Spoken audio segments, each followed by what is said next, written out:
प्रिय छात्रों नमस्कार। एनसीईआरटी गणित कक्षा 10वीं में आपका स्वागत है। हम लोग प्रश्नावली 5.2 का प्रश्न क्रमांक 7 अब सॉल्व करेंगे। तो इसमें हमें दिया गया है उस समांतर श्रेणी का 31वां पद ज्ञात कीजिए जिसका 11वां पद 38 है और 16वां पद 73 है। तो सबसे पहले हमें जो दिया गया है उसको ध्यान से देखना है।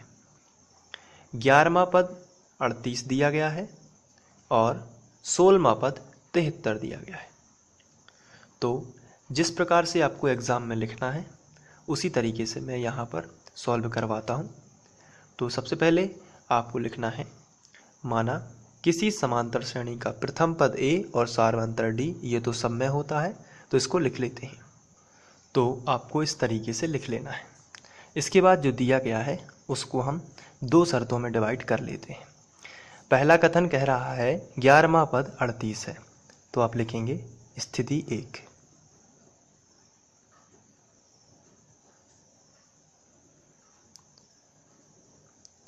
ग्यारहवां पद यानी यहाँ पर आप लिख सकते हैं a, या फिर आप हिंदी में ही लिख दीजिए 11वां पद, ये दिया गया है आपको 38।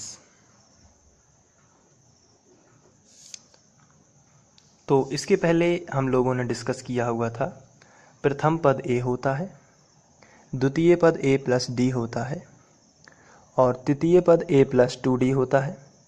इसी तरीके से यदि मैंने आपसे कहा 10वां पद क्या होगा तो आप a प्लस 9d लिखेंगे। अगर मैंने आपसे कहा 25वां पद क्या होगा तो ध्यान रखना है, मैंने आपसे 25वां पद पूछा है तो आप लिखेंगे a प्लस 24d। इसका मतलब है कोई भी पद हो, कोई सा भी आपसे पद पूछा जाए, आप उसमें एक घटाइए और d लिखिए। जैसे 25वां पद आपसे पूछा गया है तो आप 24d लिखेंगे। और यदि आपसे 27वां पद, माना कि आपसे 27वां पद पूछा गया है तो 27 में से एक जाएंगे तो कितना बचा 26, तो आप लिखोगे 26d और a आपको ज्यों का त्यों लिख लेना। माना कि आपसे 30वां पद पूछा गया है तो 30वां जो पद होगा 30 में से एक जाएंगे तो कितना बचा 29, तो 29d लिख देना है और a आपको कंपलसरी लगाना ही है। तो इस तरीके से कोई भी पद हो आप बता सकते हैं कि उसका फॉर्मूला क्या होगा। जैसे मैंने आपसे पूछा 31वां पद क्या होगा तो आप लिखेंगे a प्लस 30d। तो ये है 31वां पद, 30 और 1 31।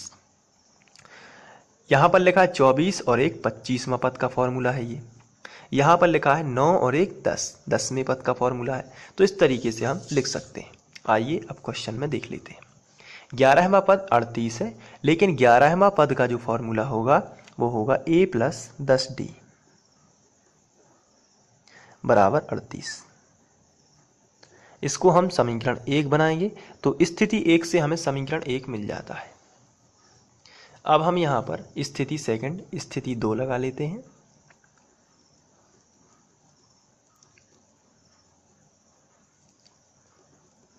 स्थिति सेकंड में हमें दिया गया है, क्वेश्चन में पढ़ लेते हैं। 16वां पद 73 है, तो चलिए यहाँ पर आप लिखेंगे 16वां पद और ये दिया गया है 73।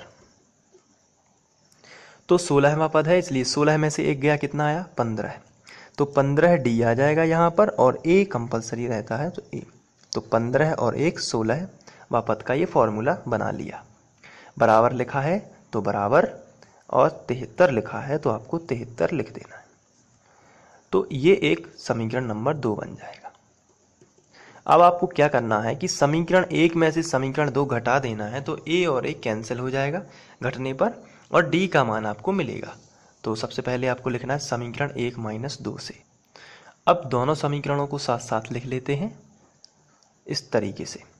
तो यहाँ पर जो पहला समीकरण है ये यहाँ पर लिख लिया है और ये दूसरा समीकरण है यहाँ पर, और ये है समीकरण 1 और ये है समीकरण 2, दोनों लिख लिए। अब हमें घटाना है, तो घटाने के लिए आप यहाँ पर लिख सकते हो घटाने पर, और यहाँ पर जब घटाने पर है तो आप नीचे वाले समीकरण के सभी चिन्ह बदल देंगे। तो यहाँ पर चिन्ह बदलना है, ये इसका जो चिन्ह है ओरिजिनल चिन्ह वो प्लस का है, क्योंकि कोई भी साइन ना लगा हो तो वो प्लस का माना जाता है। यहाँ पर भी कोई भी चिन्ह नहीं लगा है तो ये भी प्लस का हो जाएगा।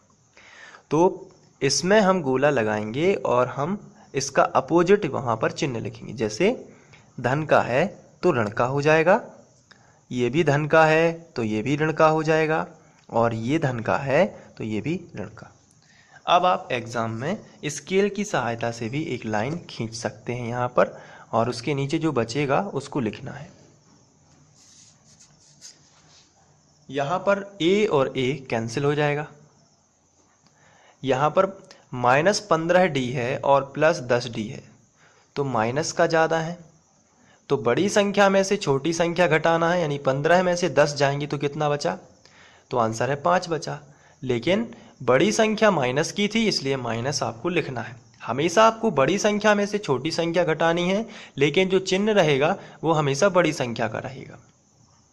d बराबर, यहाँ पर -73 है और यहाँ पर +38 है, तो इसको घटा लेते हैं।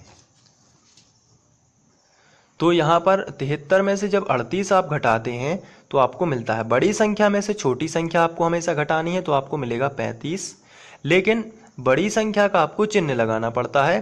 तो बड़ी संख्या माइनस की थी इसलिए माइनस, दोनों तरफ से माइनस कैंसिल, तो आगे बचेगा उसको लिख लेते हैं। तो यहाँ पर बचने वाला है 5d बराबर 35। ये 5 है, d के साथ में गुणा में है, और गुणा वाली संख्या का पक्षांतर बटे में होता है, भाग में होता है। तो d बराबर 35/5, तो यहाँ पर 5 पौने 7 35, तो d बराबर आएगा 7। ये जो d का मान है, यदि आप इसको समीकरण 1 में यहाँ पर यदि रख देते हैं तो a का मान आपको मिल जाएगा। तो आप लिखेंगे d का मान समीकरण 1 में रखने पर।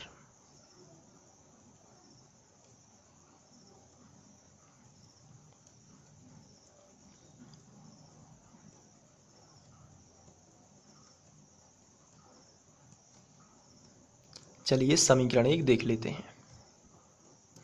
समीकरण 1 ऊपर है और ये है a + 10d बराबर 38। आपको दिखाने के लिए मैं यहाँ पर लिख देता हूँ a + 10d बराबर 38।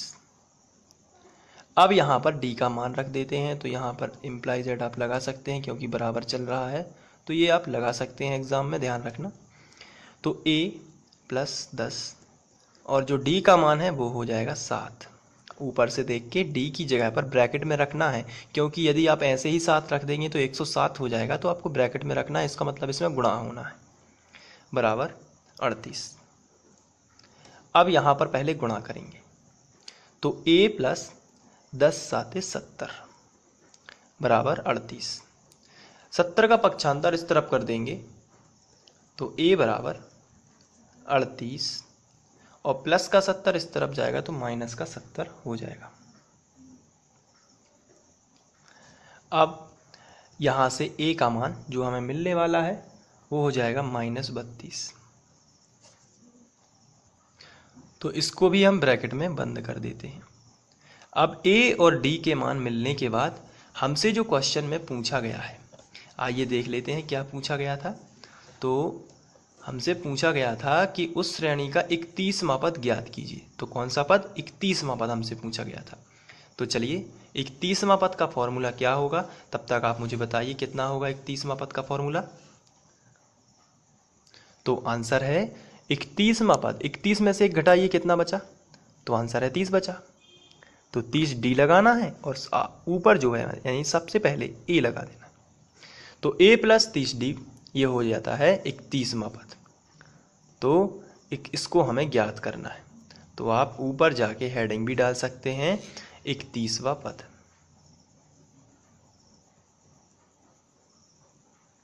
ये तो a का मान कितना है उसको देख लेते हैं। a का मान -32 है, तो वहाँ पर रखेंगे तो यहाँ पर -32, प्लस है तो प्लस, 30 लिखा है तो 30। अब d का मान रख देते हैं, d का मान देख लेते हैं कितना है।